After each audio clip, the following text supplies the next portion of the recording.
Olá, alunos! Estamos na segunda semana de nossa aula sobre Psicologia do Trabalho, do curso de Técnico de Segurança. Resgatando um pouquinho o que a gente falou na aula passada, nós falamos um pouco do conceito de psicologia, o porquê da psicologia do trabalho, o porquê que um técnico de segurança do trabalho precisa saber um pouquinho dos conceitos de psicologia, dessa organização, dessa psicologia organizacional, de uma ciência que entrou para dentro das indústrias, do trabalho em si, e que tanto vem ajudando no desenvolvimento humano e também na produção do ser humano, de uma forma com maior qualidade e proporcionando que as pessoas adoeçam menos nos locais de trabalho. Porque como o trabalho, local de trabalho é lugar de interação humana, óbvio que o ser humano ele não vai se dirigir ou se relacionar somente com o objeto de trabalho, mas com todo o ambiente de trabalho. Então, por isso que é importante a gente saber que essa ciência, a psicologia, entrou nas organizações para ajudar a ter essa visão mais positiva, mais humanista do sujeito. Porque o indivíduo e o processo de produção não são máquinas, mas é um sujeito com emoções, sentimentos, que está se relacionando com com o objeto de produção. E ao finalzinho a gente falou das doenças ocupacionais. Lembra que a gente falou que doenças ocupacionais são aquelas que ocorrem, ocasionadas especificamente pela forma como o sujeito trabalha. As doenças ocupacionais podem ser geradas também, as lesões, são lesões que podem acontecer, algumas profissões de tanto o indivíduo ter atitudes repetitivas, movimentos repetitivos, podem gerar lesões graves, onde o indivíduo possa diminuir sua capacidade de produção ou até ter que parar de trabalhar. São as chamadas doenças ocupacionais também. Algumas doenças ocupacionais, elas são tão fortes que acabam levando o indivíduo a ter doenças psicossomáticas. O que são psicossomáticas? A gente não falou ao passado, vamos retomar isso. Psicossomática é o seguinte, o emocional adoece e responde no corpo. Então, dores de cabeça, depressão, pânico, inúmeras dificuldades emocionais que são geradas a partir da forma, da relação que o indivíduo tem no trabalho ou do tipo de trabalho que ele tem. Muitas empresas não cuidam do aspecto da segurança desse indivíduo e esse indivíduo adoece e às vezes há um estresse, um baixo rendimento tão grande até a ponto dele não poder mais produzir. Isso gera um monte de outros problemas emocionais. Então, as doenças psicossomáticas podem ser geradas pelo trabalho. Inclusive, problemas de conflitos nos ambientes de trabalho podem gerar depressões, angústias, fobias, no qual o indivíduo para de trabalhar, ele é afastado. Então, reconhecer o que é do perfil do indivíduo que leva com que ele adoeça no trabalho e o que é do trabalho que faça com que o indivíduo adoeça. As coisas estão o tempo todo relacionadas. Pessoas com perfis, como eu falei na aula passada, às vezes a pessoa está num lugar que ela não deveria estar. É importante o profissional da área da psicologia, esse setor de recursos humanos, que a gente chama de RH, entender, por isso que eles são responsáveis pelos testes, pelas entrevistas de admissão, pelo desenvolvimento, pelo treinamento, para entender se o indivíduo está no lugar certo. Porque pessoas certas em lugares errados, elas adoecem. Pessoas erradas em lugar certo atrapalham a empresa. Então tem que haver esse diálogo o tempo inteiro. Então nós falamos da doença de burnout, que são pessoas viciadas no trabalho, pessoas que adoecem porque elas não batem meta, elas têm um perfil de extrema responsabilidade, todos nós deveríamos ter sim, mas existem pessoas que têm isso de uma forma doentia, que quando fracassam, elas adoecem. Então, a síndrome de burnout, que é o excesso de produção de trabalho, de dedicação exagerada ao trabalho, é uma doença ocupacional também. Vocês verão outros sintomas que a gente pode ficar em alerta para ver se a gente não está desenvolvendo esse tipo de coisa. O técnico de segurança do trabalho, quando ele vai fazer um treinamento, ele precisa perceber se existem pessoas com esse de segurança no trabalho, se eu faço uma pergunta para vocês, qual é o maior índice de causa, qual é a causa, desculpa, dos maiores índices de acidentes no trabalho? Vocês me responderiam o quê? Grande parte, ou quase 90% das causas são causas o quê? Humanas. Olha como é importante para quem vai trabalhar com segurança no trabalho, saber que o elemento chave da segurança é o ser humano, é a pessoa, é o sujeito. As máquinas falham, sim, mas as pessoas que lidam com as máquinas, elas falham até mais. Elas falham muito mais, então grande parte dos acidentes são causados por falhas humanas. Às vezes pessoas que não poderiam estar trabalhando naquele lugar, ou às vezes porque o excesso de trabalho foi tão grande, a pessoa chegou num ponto onde causou um acidente a ela e para pessoas, né, morrem e matam pessoas. Pessoas com perfil que criam muito conflito no ambiente de trabalho, elas fazem com que pessoas adoeçam e adoecem.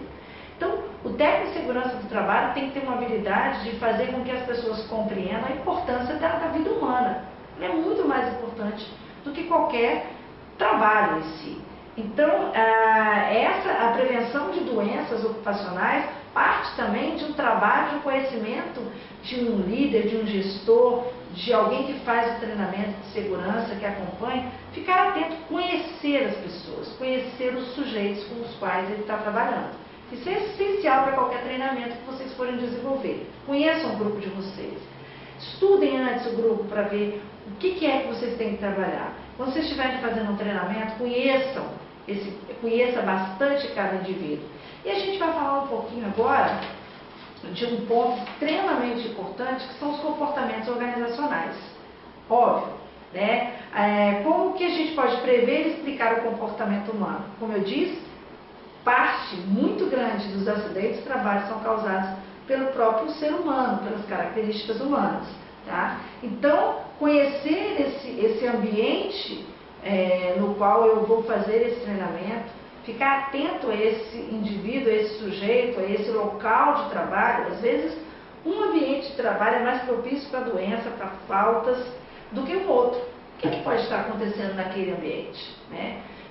Profissionais que são mais propensos a causar acidentes. Então, eu preciso entender o que está acontecendo com aquele sujeito, eu preciso buscar até ajuda para aquele sujeito. Às vezes, um excelente profissional, mas uma pessoa que está passando por uma dificuldade grave, que não tem amor à própria vida. Como é que ele vai cuidar da vida do outro? Então, o trabalho do ser humano, vocês percebam que na contemporaneidade, ela está o tempo todo ligado. Hoje, nós vamos chegar num tempo, nós já estamos quase nesse tempo, onde o ser humano, as relações humanas, o perfil humano, ele é mais importante do que o ofício. São essas pessoas que vão determinar o crescimento ou não de uma empresa.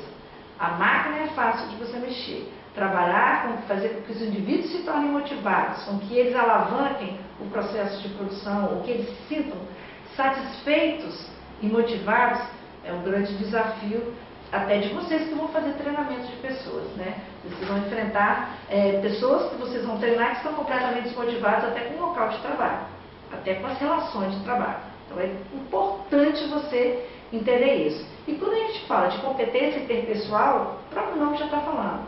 Qual é a capacidade que essa pessoa tem de se relacionar? É uma pessoa que sabe lidar com conflitos? É uma pessoa que sabe trabalhar em grupo? É uma pessoa que sabe receber feedback, que é uma coisa importante que nós vamos falar agora. O que é o feedback? Feedback é o retorno que um gestor, que um gerente, que um líder vai dar para aquele funcionário. Não é uma opinião. Eu vou sentar com você, eu te dar um feedback sobre o seu trabalho. Eu acho que você tem que fazer assim. Não. Feedback é o retorno exato das ações daquele profissional.